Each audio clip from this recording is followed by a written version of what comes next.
So the big question is this: how are real estate investors who don't have a ton of free time, don't have access to off-market deals, and didn't start life on third base, how do we grow a real estate business conservatively to support our families, finally leave the corporate rat race, and build a legacy? That is the question, and this podcast will give you the answers. I'm Ed Matthews, and this is Real Estate Underground. This is the Real Estate Underground podcast show number 64. Greetings and salutations, Real Estate Undergrounders. It's Ed Matthews again. Thank you so much for making time for our show this week. This week, I'm blessed with a gentleman who does what I have always aspired to do and I'm working real hard to do, and that is raising capital. I'm joined by Don Spafford from Happy Camper Capital. Don, welcome to the show. Thank you for your time today. Thanks, Ed. My pleasure to be here. Yeah. So you know, as I just admitted to you offline, I've been stalking you on LinkedIn for quite some time, and you know, I came away really impressed with first off, how many things you do successfully. You, my friend, have a lot going on, and but also, you know, how fast Happy Camper is growing, and you know, some of the successes you've had has been really impressive. So thank you for coming on and sharing your experiences today. Yeah. Thanks for inviting me. I'm always happy to talk about it. Yeah, right on. So for those of us out there who haven't had the benefit of stalking you on social media, why don't you tell us a little bit about who you are and your background and how you got to where you are right now? Sure. Well, first of all, I'll welcome any stalkers that want to come follow me and see what I'm doing. I'm always open to that. Too. Yeah. But yeah, so my background, man. You know, I'd say early on at a young age, I always had an affinity for numbers, right? That my favorite subjects in school was always math and science. I got my first job at 14 years old, making $3.25 an hour, right? Oh, yeah. So, yeah, long ways time ago. But even early on back then, you know, I was always interested in following like the stock markets. I'd look at back then before the days of the internet, really. I look at the stock numbers in the newspapers and things, and so I was always following investing and numbers. Wanted to find a way to make money work for me. Yep. You know, so fast forward many years, I went to college, got degrees in finance, banking, investment science, portfolio management, and accounting, all with the intention of becoming a financial advisor, working in that field of investing, really. So only 4 degrees, huh? Okay. Yeah. And so the downside was that during a lot of this time, I was going to school part-time because I was always raising a family as well and working full-time. So I was going to first night classes. And by the time I finally got done in the spring of 2008, the markets were starting to collapse. The big companies I was planning to go work for were all going out of business and laying people off. And so my outlook was very bleak. I was like, man, this is not the good time to be getting involved in this type of job. Yeah. And so luckily for me, at least I had a job. I was working in that industry already for a company that does back office support for investment advisors. Yep. I'd already been there for many years. In fact, they paid for my schooling, which made it great. I didn't have any student loan debt. But I was like a little bit depressed, honestly, because this is what I've been working for, and now my dreams were like disappearing, and I didn't know what to do. So I held on to the job I had until I was secure there, not knowing what to do. That's actually at that point, I actually went back to school, got the accounting degree, figured I'd at least go get a CPA. Maybe that's close enough. Not quite what I want to do, but at least still, all the jobs I could find that time were accounting jobs. There's no anything else finance related. That was the closest thing. So I was like, why fight what's working against me? Just go for it. And so, but then in the end, I got that degree. I got the degree, started studying for the CPA exams, and then just realized I really don't like accounting. So I did not pursue that either. I instead, focused on what I had, focused on my family. That was what most important to me. And so as time went on, as our youngest child was starting school, my wife was looking for something to do. She'd always been a stay-at-home mom. And so real estate kind of somehow came up. I think it was on some show we were watching at the time. I don't know that someone was talking about being a realtor. And so I mentioned to her, what do you think about being a realtor? You could, make a decent money, but your hours are flexible. If the kids are sick or during summer, you can still be home with them. And she liked that idea. She liked being able to talk to people and help people. So she went and studied that and got that license. And then she started working with like, as soon as she got her license, like literally her first clients were investors.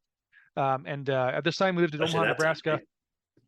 Yeah, great time. And also myself, I was already before that interested in wanting to buy these properties that were essentially on sale at the time. I just didn't know how. I didn't have the resources to do it. But when she started working with people that were now buying these properties, they were essentially buying them in cash. And some of them had lines of credit they took in a business or whatever to buy these properties in cash. And they would essentially they were doing the BRRRR strategy with if people don't know this, that buy, rehab, rent, refinance, and do it again. So that's essentially what they were doing. So I thought was just incredibly amazing. I had no idea you could even do that at the time. Right. And but again, I did not know how. I did not have the resource to do it. As I started learning and studying more, reading books and whatever, I got more motivated, interested to do it. But then at the time, we decided to move from Omaha to Idaho, where I'm at now. So I kind of put all that on hold, waited till we got here, waited about another year later to really get back into it, and eventually discovered Bigger Pockets, and then that kind of really ramped up my education and my preparation, understanding the motivation more than anything else to really make the moves and make things happen.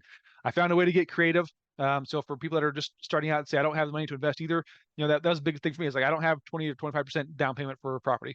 Right. Well, I discovered that there are lenders out there. There's one local in my area that does a 10% down payment on investment properties. And I also discovered I could, use some creative financing. I still didn't have much savings, pretty much nothing really. But I did have my 401k that I had been putting money in for a long time before that, enough so that I could borrow from that. I could take a loan for my 401k for that down payment at a 10% down payment on a fourplex I bought. And that's how I got started, with literally, technically nothing out of pocket really, or very little. So that's what really got me started and got that ball rolling, I would say, because it was, when you invest in real estate, it's not get rich quick thing. You don't, make $1 million overnight in most cases. If only, that'd be awesome. But yeah. But you can start to build that slowly, that wealth building process, and you start getting to more properties, you start learning more, making more contacts and networking with people, and then just opportunities start to appear before you. And then if you're depending on what you can do at the time or what your risk factor is, I guess, you can seize those opportunities and make things happen much faster than otherwise could happen. Yeah. Like myself here, I bought that first property at fourplex, about 5.5 years ago from right now. Mm-hmm. When I bought that first property, my goal was in 5 years, I wanted to have the option to leave my job. I wanted to have enough passive income coming in or other income from real estate that could overtake my income from that job. And luckily, I can say that happened. I was able to leave my job at the end of 2022, and now I'm full-time real estate. That's awesome. Wow. Congratulations. Thanks. And so in terms of your business specifically, why real estate? I mean, obviously you're a smart guy. You've got, more degrees than, I probably went to school as long as you, but I only came out with one, well, actually 2 majors, but 1 degree. Right. And I feel like I went to school for about 25 years, but cause I did it like you. I went nights for a few years for other reasons that we can get into at some point, but it's you could do anything, right? I mean, you've got a finance degree, you've got an accounting degree. What was it about real estate as opposed to the stock market or bonds or, another asset class that really, drew you into this industry? Stay with us. We'll be right back. A motivated seller just filled out your web form. If you call back within 5 minutes, you're nearly 4 times more likely to get that seller appointment. But delay your follow-up by even just 10 minutes? Forget it. You're toast. Ella Vista Connect calls that lead back in 60 seconds, qualifies them, and schedules your meeting. Find out how much slow follow-up is costing you. Free calculator at ellavista.com/underground.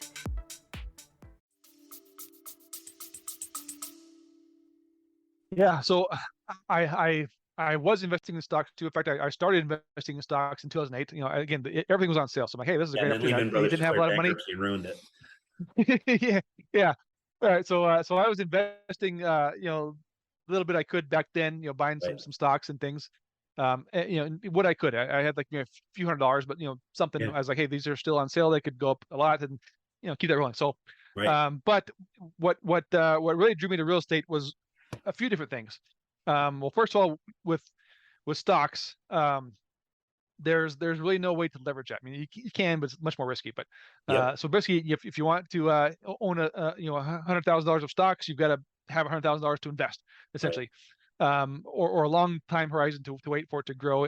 Right. And typically, you're not getting real cash flow. I mean, there are stocks that pay dividends, some that are kind of high dividends, but still, even then, to really make enough dividend income, you have to invest a lot of money Right. to have a large number of shares to get real dividend money from that. Right.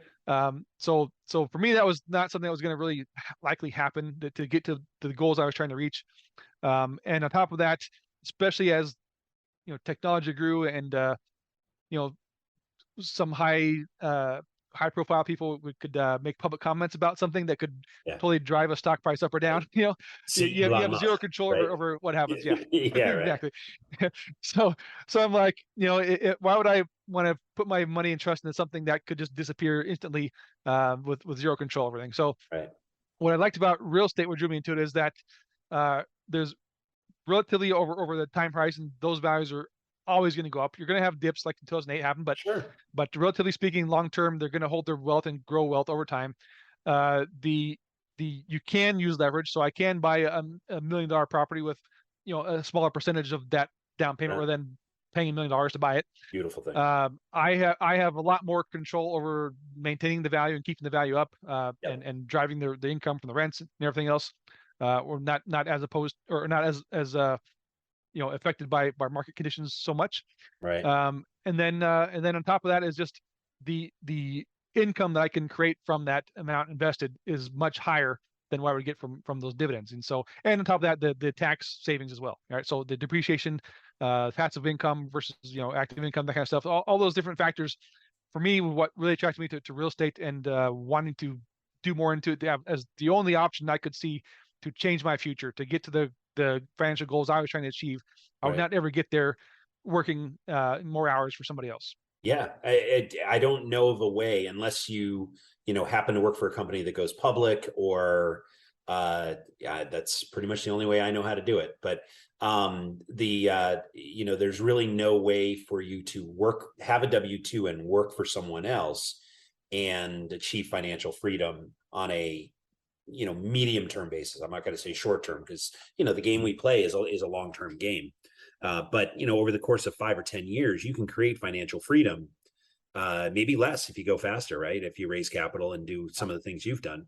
But the fact is that if time was like my parents' generation, baby boomers, right? They thought that security was going to college, getting a job, working for that company for 40 years, retiring on a pension. What are those, right? Remember those? Those were awesome. Yeah. And then, live out the next 10, 15 years of your life until the end. Right.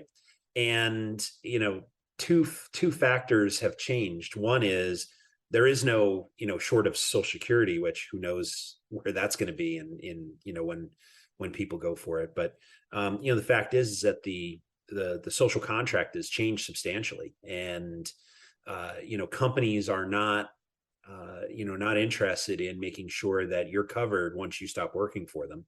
And the fact is that the other part of it is that they're not necessarily all that invested in making sure that you create your own financial freedom, because if you do, you're not going to work for them anymore. You have to go find somebody else, right? So they're not actually, the mission of these companies isn't designed to help the individual create personal wealth on their own. So the only way I know how to do it is to start a business or invest in real estate or do a side hustle that takes off, or something that doesn't include a W-2, because the other part of it is, as you gain W-2 income and you start to, move through the tax brackets, Uncle Sam's going to take more and more and more. So, there's very little incentive as a W-2 employee or very little ability for a W-2 employee to bust through the middle class and get into the upper middle class, and then ultimately join the ranks of the financially free. So hats off to you, man. It's I admire people who kind of educate themselves, whether that's through college or on their own through books and learning on their own, or whatever, and then apply that to create their own financial future, right? It's an impressive thing. Yeah. And it's really rare, right? Yeah, for A lot sure. of people Thanks. talk about it, very few people do it. Yeah. Well, I think for most people that look or want to get involved with investing in real estate, they may have the same thought and mindset that I did, even myself back early on, is that Yeah. it's a rich man's game. You Right. can really only invest in real estate if you're wealthy to begin with. And that's the wrong type of thinking. I did not understand it. I just assumed that's the case because you're buying Right. expensive stuff. Right. I was never a high income earner. I've never made a six-figure salary in those jobs, the careers I've had. Right. I started around like a 30,000 a year salary early on, and then worked my way up. But by the time I left my job, I think my base salary was like 55,000. So Yeah. I was coming from a relatively average income. I Right. did have some. The only real incentive that they gave, besides we got some small quarterly bonus stuff, but Right. the real bonus that they would offer is like, you can work more hours, you get overtime. I'm like, well, that's not really a bonus. Yeah. To be working more hours. Yeah. That's How not is that a incentive bonus? at all. So Right. yeah, so I was like, yeah, and and a few years back, that's what I depended on. I was working like Right. 60-hour weeks just to make more income, rather than go and work a second job. I was like, well, I guess work more hours and get paid more what I'm doing, and Yeah. it was fine. But it definitely takes away your personal time, takes away your family time. It burns you out, and it's not, like you said, it's not the path to financial freedom. Right. And so I was like, I've got to get out of this, and there was no other option for me than to take a risk and get involved in real estate, take a loan from my 401k to buy that first property, and and take my chances. I was like, I saw it as less risking my retirement savings So account true. than to risk keep working the rest of my life, like you said, until I die. So So true. yeah. I wholeheartedly, and I spent almost 25 years in, working for corporate America. And I view that as far more risky, especially as you get older, than, working on your own, because, you are at the whim of your boss's boss, the CEO and executive suite of, hopefully they all know what they're doing, so that there aren't major layoffs, or, you run the business into a brick wall. And I've been part of one of those companies, and I've worked for one of those companies. And, it's not fun to say, okay, there's a company meeting on Friday afternoon. And, on Friday afternoon, they're like, yeah, we're declaring bankruptcy this afternoon. And, everybody's done, like today. Like, whoa, okay. That was March of 2001 when the .com world blew up, right? Yeah. So, and it's, being in that business was awesome until the .comers went out of business and they stopped paying their bills. And then companies that were feeding off of that .com world stopped paying their bills, and that's it, right? And so, having your own company that produces revenue and supports your family, and eventually you can grow it into a business that creates wealth.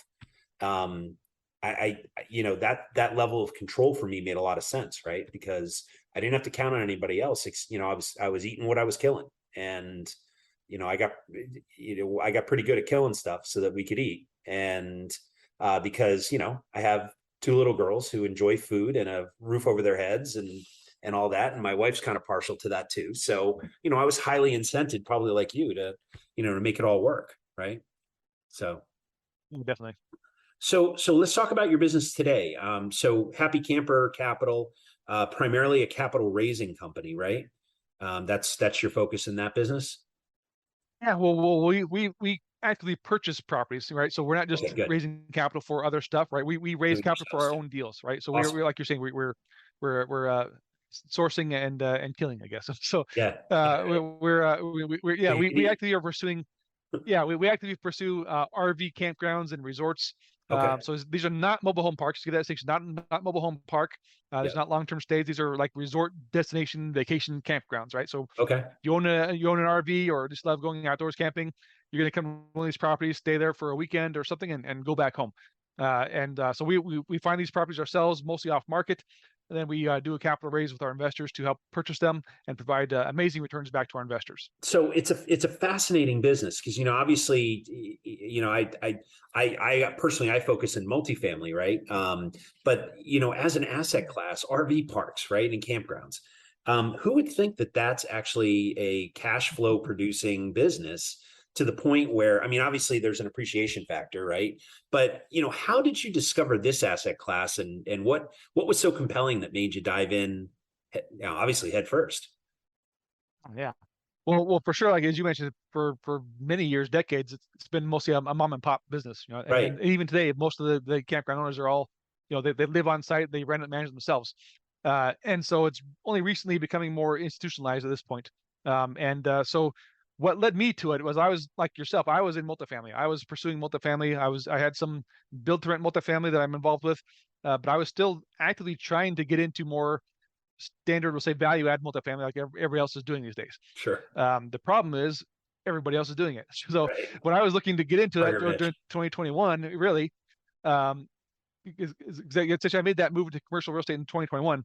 And as I was looking to find deals, as I was sourcing them, analyzing them, for me, the returns were not good enough. That, especially for me, looking to either ask other people to invest with me, those returns weren't high enough to make me feel comfortable to put their money into it, right? Right. And on top of that, I was looking at other people's opportunities. Like, well, nothing else, I'll at least invest as an LP investor in somebody else's syndication. But even then, I was surprised to see the returns were not that much better either. They were still around that very low, at least what I consider low, like a 4 to 6% cash on cash. In most cases, a 2x multiple was pretty much at most during that point. And for me, that wasn't good enough. Again, my goal was to produce cash flow so I could get out of my job and provide for my family. And 4 to 6% is not going to get me there. Again, kind of going back to talking about working at a W-2 to get to your financial freedom, you're never going to get there. At 4 to 6%, I was never going to get there. Right. Waiting 5 years to double my money was not going to get me there. So I was just pursuing, seeing what else is out there, what other opportunities are out there. Part of my daily routine at that point is I was working from home for my job. I was listening to podcasts every day. Like, I literally a set routine on certain podcasts came out certain days. I'd listen to those, and I'd listen to others. I'd listen to probably four to five podcasts per day as I worked. And on one of those podcasts, somebody happened to mention these RV campgrounds, and it was something I had never even thought about. Never heard about anybody else doing. I thought was interesting and unique. And when this person mentioned the returns that were possible in this space, I was like, wow, that's incredible. And for me, so I live in Eastern Idaho. We're like an hour and a half away from Yellowstone Park. It's a big camping area. Right. I saw this as a potentially unique opportunity, something that because of my location could get me a foot in the door of something. So sure. I started connecting with people in that space, going to webinars or meetup events that are people talking about that, just to get to know more about it and get to know people in that space, so that if I could essentially offer that service. Like, if somebody wants to buy here something near Yellowstone, I'm your guy. I can go be your boots on the ground, take pictures, videos. My wife is a realtor. We can help you with the purchase, all those things. Yeah. I could be your asset manager to watch over it, all that kind of things. So that was my initial goal. I just want to get my foot in the door, get a small piece of a deal. Like, just me, just half of 1% or something. I don't care, just to get that experience in there. Right. Just doing that, making that I guess being the squeaky wheel out there, making comments on social media and things, and following people around. I eventually got connected with a couple guys who had just bought their first property, and they were at that point where they realized they could not continue to grow doing it themselves. They needed a team, so they were looking to grow and expand their company and bring on partners and team members, and so we connected through a comment on social media, and then had a phone call, talked about their goals and my goals and what I was looking to do, and where this industry was going, where they were looking to do with the company. And I was already, at this point, I was already convinced I was going to be investing, if nothing else. I wanted to invest in this space because, again, those cash flows were just amazing. Yeah. And then just out of the blue, I unexpectedly, they invited me to join with them and become part of their team and help them to grow the company. And so, what an opportunity! I was like, I was excited, but I was also a bit afraid because I was like yourself. I was pursuing multifamily. I didn't know anything about campgrounds. Yeah. I was involved with a couple of different masterminds that are all multifamily. And so I was a bit worried maybe that, I would be, ostracized or laughed at for not doing multifamily.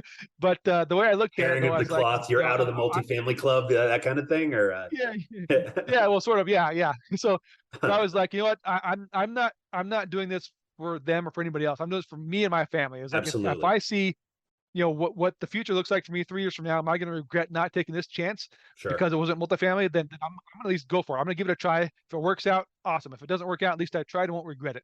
So I kind of use that as my thought process to say, yeah, let's do it. And so I joined up with Happy Camper Capital and as of November of 2021.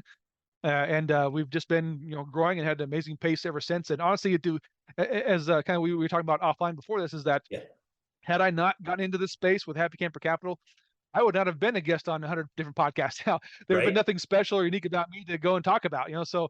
Well, I'm sure there are other definitely special things about you. So, but. Yeah, well, maybe. Yeah, I was actually on a couple before I got into Happy Camper, but still not to the extent of people like, hey, come talk about that on our show. Because like yourself, I've had on pretty much every podcast I've been on, they've never had a guest before that talked about campgrounds. So it gave me a unique platform to promote and talk about. Absolutely. And on top of that, to help people understand that there are higher cash flow opportunities out there besides what they do here more publicly. So let's break this down, and I'm not going to pin you down to a target number, but I'm interested. I'm curious about a range. Okay, in fairness, you look at your typical syndication, right, where it's somewhere between 6 and 8, maybe 9% preferred returns. Target IRR ranges from 12 to maybe 16%, with a hope that you get into the low 20s.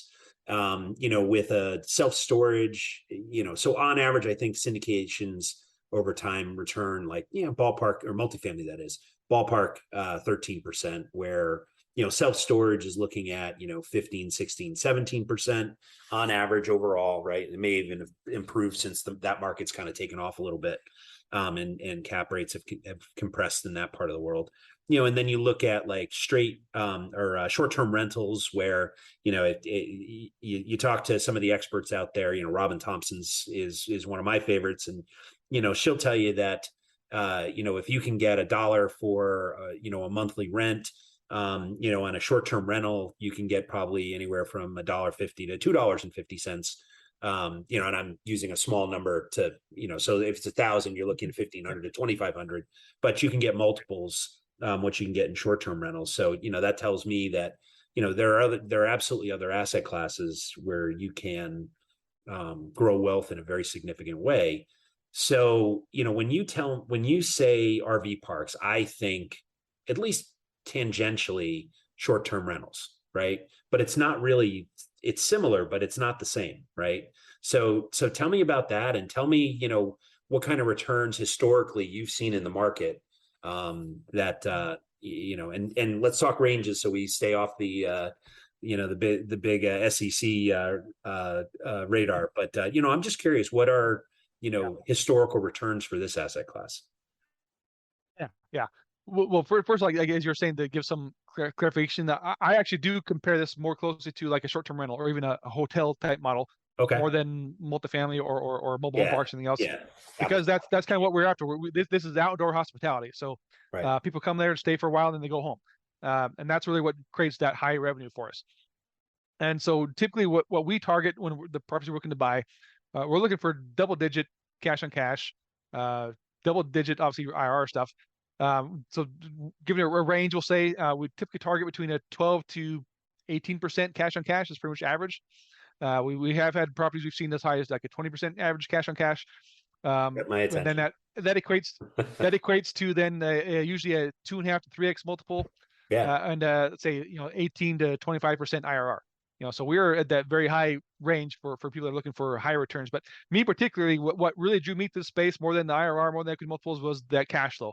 I was looking for cash flow day one, right? And so these properties, as soon as even when we buy them, even if we did zero value add just to improve it, make it better, they're going to cash flow day one. Typically, we're let's say year one, as we're doing our capex plans, we're still looking at probably between an 8 to 10% cash on cash year one, right? And then as we do improvements to make that better, that's going to go up over time, and kind of give us that average range closer to like a 15% or so cash on cash. So for me, I was like, for what I was trying to buy even on my own, like sourcing more four-plexes or sourcing other smaller multifamilies, I was like, as the competition got much more fierce, you have to way overpay on anything just to get a property. Those cash flows were going way down. The point didn't make sense. I wasn't going to buy something on hopes that it's going to continue to appreciate. I was like, if it doesn't cash flow, high or at least double digit cash on cash from day one, I didn't want it. I wasn't interested. Huh? And so that's what really got my attention. These properties, Wow. I was not seeing those returns in multifamily or anything else. I was like, yeah, these deals are going to give me that cash flow I need to get out of my job. Right on. Wow, that's phenomenal. And so when you say value add, what is adding value to an RV park, for instance? What does that look like? Is it, bathrooms and running water and showers and things like that? Or, are you just, raking the lot and making sure that there's no pine cones for people to trip on? I mean, like what is it? I don't mean to belittle it. I know that it's probably a big job, but I have no clue how you add value to a park. Sure. Yeah. Well, there's a lot to it actually. So, as you're saying, compared to multifamily, it's not as simple as replacing the flooring and painting and putting in appliances, right? This is a whole process. There's multiple layers to it. We'll even say so. At the very simplest level, again, we're buying from mostly mom and pop owners who've probably lived on the property and ran it themselves for possibly even through generations of family, maybe. And so they tend to keep it very simple. What they do within the resources, they want to be able to manage it themselves. So they don't have it overly complex and typically don't have much of an online presence. They may have a website, but not with online reservations or anything else. So they only do phone call reservations only, same price per night. Just make it simple to say, it's so much per night, And so the very simplest form, us is coming in there with the software, the website upgrades, the online reservations platform. Those things alone are going to increase the revenue by at least 5%, just from people that don't want to make a phone call, but they will, make a reservation online. They'll do it on their phone as they're running down the highway, right? Exactly. Yeah. Most people these days don't like making phone calls, even myself included, right? So if I can't do it online, it's like, I have to make a phone call. So right. they'll look for one down the road. They'll look for one down the road where they can just make a reservation. Isn't that amazing that you can't be bothered to make a phone call, but I'll get on and use my thumbs to find whatever I need. That's amazing. Exactly. Yeah. Right. Yeah. So that's one thing. That's the simplest form. That's like the low hanging fruit.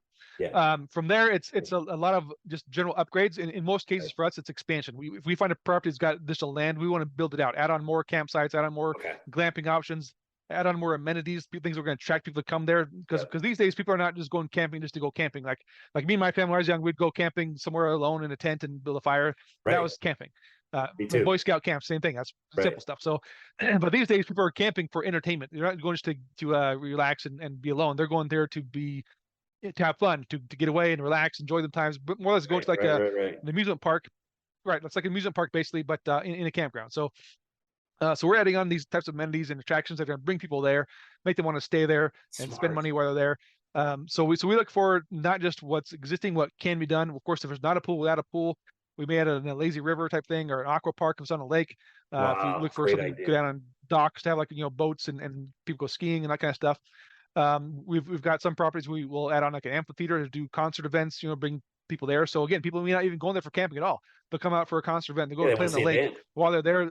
Yeah, while they're there, they'll spend money on other things and enjoy their time and maybe rent a cabin or something to stay longer. So all these different things can bring in different revenue streams. We looked at. We've got some properties we have like a restaurant on site. We don't run the restaurant, but we own the building, and then rent the building to a local restaurant that serves the people there. And of course, there's the improvements of the essentially the utilities basis. There's basically these pedestals people come and plug into for the electricity and water and that kind of stuff. In most cases, the owners pay that utility cost. We'll charge it back. We'll obviously improve those. Actually, we're in most cases when we take over property, we're going to upgrade those, make them a higher voltage receptacle that could handle like an electrical vehicle. So if someone's pulling with an electrical truck and charge it, they'll have that capacity to do that and make them pay for it. So those are some simple things, of course. And then it's just, as you said, that there's typically already going to be like a bathhouse there for like public showers and stuff, but and public laundry. But we want to make them nice and clean and attractive, so people walk in and go ew, and walk in. We want to be very nice, make appealing, and people want to come and use it and stay there, and talk about it. And of course, that's the big thing is we do a lot of glamping. So you got not just your cabin stuff, you have these like yurts and other unique things. There are these like exotic Airbnb type thing, right? So people come and stay there that do their their Instagram posts and stuff to talk, hey, I'm at so and so campground, look at this cool exotic thing I'm staying at. So all those different things are going to attract people that want to come there and stay there and have fun. and enjoy it, and then tell their friends about it, and then come back and have more fun. Right? It's a whole new world. Wow. I never, so I live on the East Coast, right? I mean, we don't have mountains, right? So, I mean, you live in God's country, and it's a, a tremendous opportunity to create these destinations. I had Well, no we idea. buy across the country though. Yeah. Really? We don't just buy where I'm at. We're Yeah, buying of across the course. country. Yeah. So Yeah. yeah. So So where, wherever we can find a deal that makes sense. yeah. So, you said that these are mostly mom and pop run. So, how do you create deal flow? I'm fascinated. I'm absolutely fascinated by this business model. Yeah. So how do you create deal flow? Is it direct mail and cold calling, or are there brokers that Yeah. focus on this? Well, there are brokers. We typically don't buy from them though, because Yeah. their cap rates are too compressed. They inflate the Right. price and add on their commissions, and it's like it Right. doesn't make sense for a syndication. Right. There's still great deals for someone who wants to buy, but for a syndication that doesn't get the returns we're looking for our investors, right? So, Right. so we are sourcing everything off market. We are doing cold calling, right? So we are calling up the campgrounds directly, which is the great thing. In most cases, again, mom and pop, they live there, they run it. They're probably the ones answering the phone. So if you call them up, you have high chances of talking to the owners Right. to say, hey, by the way, do you want to sell your property? Yeah. So yeah, that's kind of where we create our deal flow, is just cold calling the campgrounds directly. Wow. I'm absolutely fascinated. Selfishly, I would love to learn about your next deal, because I would love to see the offering memorandum on something like this. It's fascinating. It's absolutely fascinating. And then my wife and I, used to camp when our kids were younger, and now they're teenagers, and I have a 20-year-old and a 15-year-old, and they're too cool to do that now. So but it sounds like a whole lot of fun. Well, you never know. If there's a concert going on, you might say, hey, we're gonna go see a concert, and by the way, it's True. at a campground. True. So, yeah. If you can get Lil Uzi or Beyonce to play, my kids will show up. But so wow, it's absolutely fascinating. This has been an education and a half for me. So thank you for that.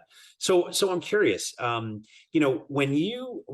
obviously you're a learner, right? I mean, you've got your degrees, and obviously you learned about this business, and you're well versed in the multifamily business. How do you consume it? I have this hypothesis, and I'm working to prove it out, that leaders are readers, right? And so, I know that, guys like you, guys like me, folks that run businesses like we do, we're consuming information on a very regular basis. You had mentioned podcasts a while back. So I'm curious, is podcasts the primary way that you consume, new information, or do you read or listen to audiobooks or YouTube videos? And the big question is, who are you paying attention to these days? Wow. So going back before I got involved with real estate, yeah, I hated reading. I read my books for school, and that's pretty much it. I kind of force myself to stay awake sometimes. So right. So reading was never for me. Reading was not an enjoyable thing to do. Like people that's their pastime is reading. I'm like, not for me. Yeah. But as I got involved with real estate and pursuing financial independence, I discovered that I did enjoy reading about real estate and finance and investing. Those are topics now I was interested in. So I was more than happy to read books on that. Yeah. I'm still, I'd say, relatively a slow reader though. I don't really can't get through a book in a day like some people do. Yeah. So I have to sometimes go back and reread things. So my mind wanders. I can't really focus on reading, so I have to go back and reread things. So so I still enjoy reading to learn new things that I don't understand or want to know more about. That's one way. I do like listening to podcasts. It's kind of more simple way that I can kind of multitask. I can work on something else while I'm listening to it. Yeah. And that's again early on what gave me a lot of education and also a lot of my first networking. I was not, I guess, afraid to reach out to the podcast guests who are these people on these shows that usually at the end they would say, how do you get a hold of you? I'm like, okay, well, I'm going to reach out to you and see, I want to learn more. Right? I want to, yeah. So I was doing that early on, and for me, it paid off. I got almost everybody I reached out to would respond. I'd get on a call with most of them, just nothing else, to ask questions and learn and kind of see what they're doing. That's how I first really learned about syndications and had my first exposure to a syndication deal. Yeah. And so that was my I guess playground to do that.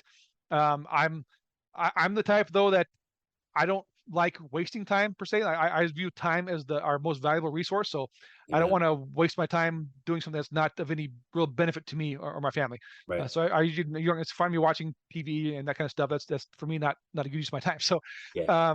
so these days I'm definitely a lot more busy with like what I'm doing with Happy Camper Capital and what I'm doing with some other development projects, things. So I don't have as much time to listen to many podcasts or to read books as much. I still try to do what I can. I still do a lot of mostly networking, going to meetup events and being educated through webinars and Yep. learning from others, and that's probably my biggest source now of new learning is just going direct to the source. I'll find the person who's the expert on the thing, set up a call with them, learn about what they're doing, or say go to a webinar where they're presenting on just to be informed about something. Yeah. And that's been the biggest help for me. Yeah. As far as you said who I'm following or paying attention to? Yeah. You said? Which podcasts do you listen to? What books are you listening to or reading? I'm curious, Yeah. like who are the authors and the creators that are resonating with you right now? Sure. Yeah. So first of all, so audiobooks, I don't really do audiobooks. I've listened to a couple, but again, for me, it's a bit different. Podcasting is one thing. Listening to a podcast, listening to a book being read is not as easy for me to pay attention to and focus on. So I prefer to read a book than listen to audio. So I don't really do that. But I'm still a big fan of, I still promote the ones that got me started, the ones that were I'd say the launching point for me was, Bigger Pockets, obviously, Sure. the Choose FI podcast about financial independence. Yeah. The Mad Scientist. Oh yeah, sure. Get Rich Education. So these are all like, relative things I'm focused on financial independence, and then real estate. That's kind of me early on. I kind of had that, I guess we'll call it epiphany, I guess, where I was pursuing financial independence. I already wanted to get there, but again, not having a high income to save up a multi-million-dollar nest egg. Right. I was never going to get there. I had that understanding, realization as I was learning from both sides of things. Like, hey, the shortcut to financial independence is through real estate. I don't need to save $1 million. I can, save up a little bit of money and start investing in real estate and build up that income stream. Yep. Is what the end goal is, Yep. rather than saving $2 million to get interest from that. So Right.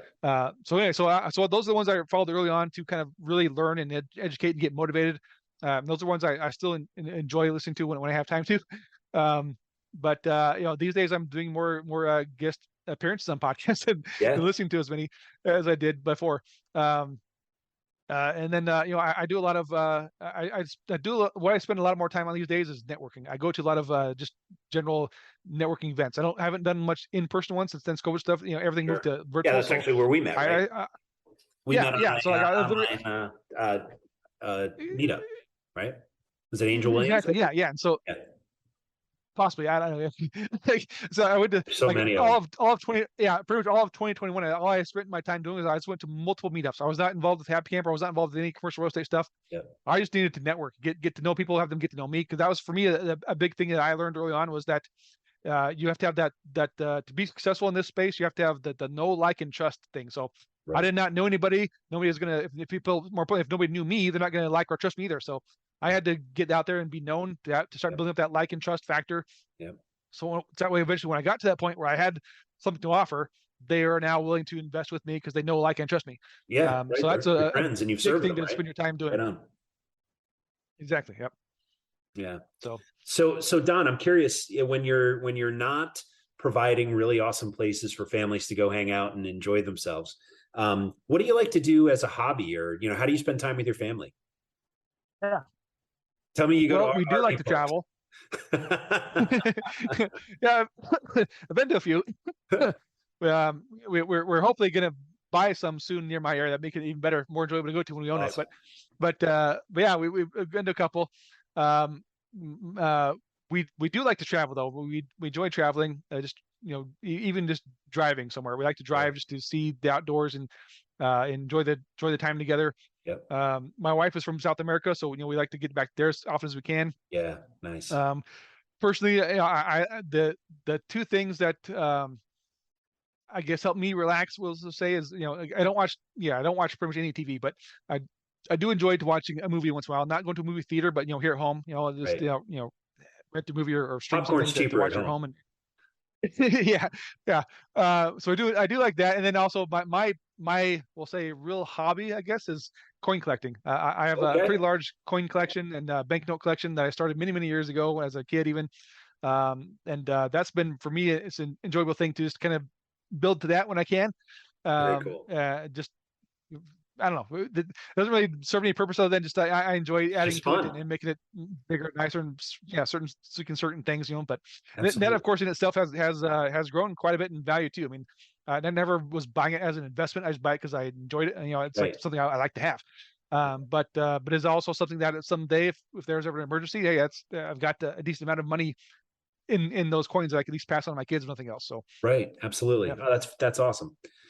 So Don, if someone wants to get in touch with you and learn more about you, so this is the part we were just talking about, and I know you would call you, and I'm going to call you again, but Sure. and if people want to reach out to you or learn more about your business, what's the best way to reach you?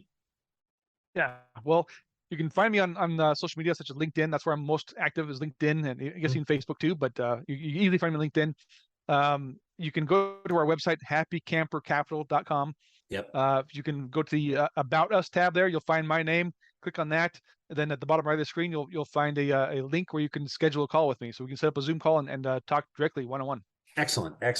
Well, Don Spafford, thank you so much. I'm grateful for your time. I am absolutely fascinated, and we're going to talk as soon as we press the pause button on this record. But I'm absolutely fascinated by your business model, and I'm not going to lie, the numbers are attractive. So I'm looking forward to learning more, and hopefully the folks out there are smart enough to pick up the phone and call you and reach out on your website as well. So Don Spafford with Happy Camper Capital. Thank you very much for your time today. It's truly been a pleasure.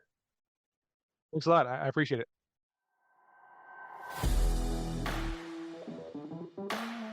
This has been the Real Estate Underground podcast, a Clark Street Capital presentation. Thanks for joining us. If you're enjoying the show, please remember to subscribe and share it with your friends. If you'd like to learn more about Clark Street Capital and our upcoming projects, please join our investor club at clarkst.com/join. Until next time, happy investing. This has been the Real Estate Underground. Don't forget to subscribe. It helps us grow. Until next time, Undergrounders, remember your real estate journey begins with a simple step forward. Now get to it. Bye for now.